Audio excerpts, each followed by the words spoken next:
जेवणाच्या पानात जर गरमागरम आणि चमचमीत भरली वांगी असतील तर एखाद दुसरी चपाती किंवा भाकरी जास्तच खाल्ली जाते. अगदी हॉटेलच्या पनीरच्या किंवा इतर कोणत्याही भाजीला लाजवेल अशी ही अगदी चमचमीत चवदार भाजी आज आपण पाहणार आहोत. भरली वांगी तर आपण नेहमीच बनवतो, पण बरेचदा होतं काय, वांगं शिजताना त्यातला सगळा मसाला बाहेर येतो किंवा भाजीची चव म्हणावी तितकी आवडत नाही. वांगं कमी शिजतं किंवा मग जास्त शिजतं. या आणि अशात जर तुमच्याही तक्रारी असतील तर हा व्हिडिओ शेवटपर्यंत नक्की बघा आणि रेसिपी आवडल्यास लाईक आणि शेअर जरूर करा. आता सुरुवातीला आपण या वांग्याचा मसाला बनवून घेऊ. इथे आपण गॅसवरती एक कढई ठेवून त्यामध्ये 2 ते 3 मोठे चमचे तेल तापवायला ठेवले. तेल चांगलं कडकडीत गरम झालं की त्यामध्ये आपली नेहमीची फोडणी, जसं की जिरे, मोहरी, हिंग आणि ठेचून घेतलेला भरपूर सारा लसूण. लसूण किंचित परतला की त्यामध्ये टाकणार आहोत बारीक चिरलेला कांदा. आता इथे कांदा बारीक चिरून आणि जास्त प्रमाणात वापरणं का बरं गरजेचं आहे, तर या रेसिपीमध्ये आपण डाळीचं पीठ किंवा इतर कोणताही घटक वापरत नाही ज्यामुळे आपल्या मसाल्याला एकसंधपणा येईल. अशावेळी जास्त प्रमाणात घातलेला कांदा मसाल्यासोबत शिजून मऊ होतो आणि भाजीच्या रस्स्याला एकदम दाटपणा आणि एकजीव पोत देतो. आणि हो, कांदा जर का मोठा किंवा लांबट चिरला तर तो वांग्यांच्या कापांमध्ये व्यवस्थित बसत नाही आणि तो मसाला बाहेर येतो. त्यामुळे बारीक चिरलेला कांदा शेंगदाण्याच्या आणि खोबऱ्याच्या कुटासोबत अगदी एकजीव होतो, ज्यामुळे मसाला हा वांग्यात चांगला भरता येतो. कांदा छान गोल्डन ब्राऊन रंगावरती परतला की गॅस थोडासा बारीक करून द्यायचा आणि यामध्ये टाकून घ्यायची थोडीशी हळद आणि त्यानंतर आपल्या आवडीनुसार तिखट. इथे कोणतीही मिरची पूड वगैरे न वापरता आपण आपल्या घरचाच लाल मसाला वापरलेला आहे. मसाला एक साधारण मिनिटभर परतायचा आणि गॅस बंद करून द्यायचा. आता या मसाल्यामध्ये आपण टाकतोय भाजून बारीक केलेले शेंगदाण्याचे, सुक्या खोबऱ्याचे आणि तिळाचे सरसरीत कूट. सरसरीत म्हणजे काय, तर खूप जास्ती बारीक फिरवायचे नाही मिक्सरला, थोडेसे मोठे मोठे ठेवायचे. बस आता हे सर्व एकजीव करायचं आणि एका मोठ्या प्लेटमध्ये थंड व्हायला ठेवून द्यायचं. पाहताय ना, चटणी आणि मीठ आपण तेलात छान परतून घेतल्यामुळे या मसाल्याला एकदम सुरेख रंग आलेला आहे. आणि त्याचबरोबर तीळ असो वा शेंगदाणे किंवा मग खोबरं आपण आधीच भाजून त्यानंतर बारीक केल्यामुळे या मसाल्याचा खमंगपणा अजूनच वाढतो. हा मसाला छान पूर्णपणे थंड होऊ द्या. मसाला थोडा गार झाला की त्यामध्ये आपण टाकायची भरपूर बारीक चिरलेली ताजी कोथिंबीर मसाल्यात छान मिक्स करायची. म्हणजे हा मसाला आपण जेव्हा वांग्यामध्ये अंगठ्याने दाबून दाबून गच्च भरू तर तेव्हा कोथिंबीरीचा सुवास त्या वांग्याला आतमधून लागेल. मसाला तर तयार झाला. चला तर आता पाहू वांग्याची निवड कशी करायची ते. इथे आपण घेतलेली आहेत एकदम ताजी, तजेलदार, रसरशीत अशी काटेरी म्हणजेच कुडची वांगी. भरल्या वांग्यासाठी नेहमी अशी मध्यम आकाराची काटेरी वांगीच वापरावीत, कारण एकतर ती चवीला खूप गोड असतात आणि ती एकसारखी शिजली जातात. आता ही वांगी चिरायची कशी, तर हे वांग्याचे देठ पूर्णपणे काढून नाही टाकायचे, कारण देठामुळे भाजीला एक वेगळीच चव येते आणि शिजताना वांग्याचा आकारही व्यवस्थित टिकून राहतो. त्यामुळे देठाचा फक्त पुढचा नको असलेला भाग सुरीने थोडासा कापून घ्या आणि वांग्यावर जे छोटे छोटे काटे असतात ते हलकेच काढून स्वच्छ करून घ्या.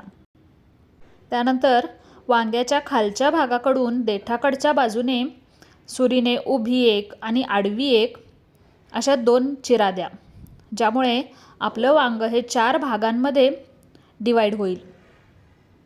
वांगं हे पूर्णपणे कापून वेगळं करायचं नाही आहे, त्यामुळे देठाला ते जोडलेलंच राहिलं पाहिजे. पण हो, वांग्याला चिरा देताना त्यात आतमध्ये कुठे कीड तर नाही ना, हे अगदी व्यवस्थित पहा आणि चीर इतपत खोल द्या की त्यामध्ये मसाला व्यवस्थित भरला जाईल आणि दुसरीकडे ते तुटणारही नाही. जेव्हा आपण ही वांगी चिरायला घेऊ तेव्हा थोडाही वेळ न लावता चिरून झाल्या ही वांगी आपल्याला पाण्यामध्ये टाकायची आहेत. तसं जर केलं नाही तर ही वांगी काळी पडतात. पाण्यात थोडंसं मीठ टाकलं तरी चालेल. या पाण्यामध्ये ही वांगी टाकल्यामुळे एकतर वांग्याचा कडूपणा निघून जाईल आणि वांगी आतून स्वच्छ आणि पांढरी शुभ्र राहतील. त्याचसोबत या वांग्याला दिलेल्या चिरा थोड्याफार मोठ्या होण्यास मदत होतात, ज्यामुळे आपण त्यामध्ये हा मसाला सहज भरू शकतो. आता जसं की तुम्ही इथे पाहिलं, वांग्याची उभी आडवी चीर बोटांनी हलकेच उघडायची. मसाला फक्त वर न लावता पहिल्या बोटाच्या किंवा अंगठ्याच्या साहाय्याने तो अगदी तळापर्यंत म्हणजे देठाच्या भागापर्यंत दाबून दाबून अगदी गच्च भरायचा. मसाला पूर्ण भरून झाल्यानंतर संपूर्ण वांगं हाताच्या तळव्यामध्ये धरून हलकंसं प्रेस करून घ्यायचं. यामुळे वांग्याच्या चारही कळ्या मसाल्याला घट्ट पकडून ठेवतात आणि वांगं बंद होतं. वांग्याच्या बाहेरच्या त्वचेवर किंवा देठावर लागलेला जास्तीचा मसाला बोटाने पुसून स्वच्छ करायचा.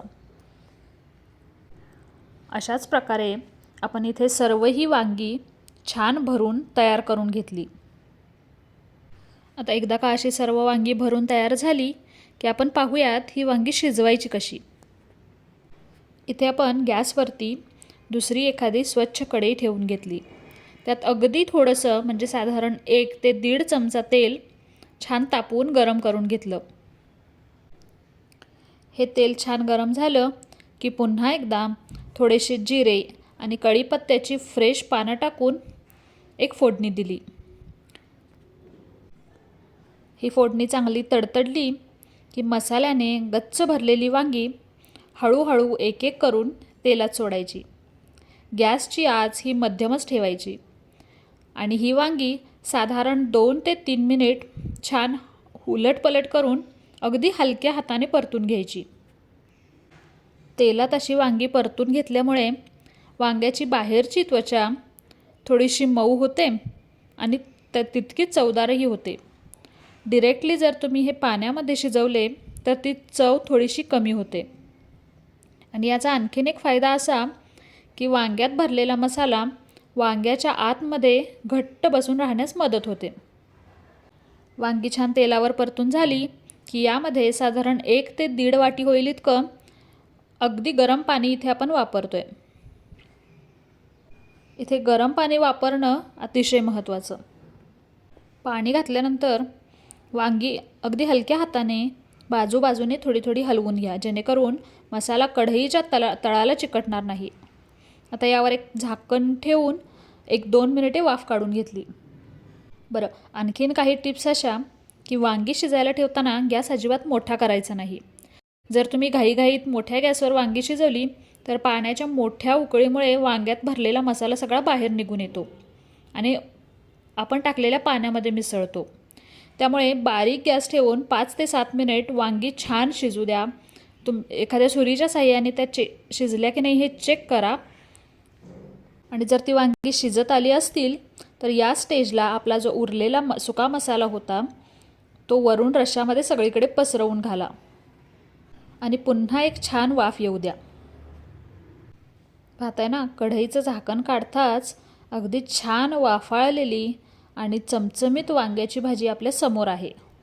आणि खरं सांगू का, सुवासही उत्तम सुटलाय. मग वाट कशाची बघताय? आजच ही जिभेवर रेंगाळणारी स्वादिष्ट आणि रुचकर भरली वांगी बनवा आणि त्याचा आस्वाद गरमागरम बाजरीच्या किंवा ज्वारीच्या भाकरीसोबत किंवा चपातीसोबतही घेऊ शकता. अशाच टेस्टी रेसिपीजसाठी चॅनलला नक्की सबस्क्राईब करा. धन्यवाद.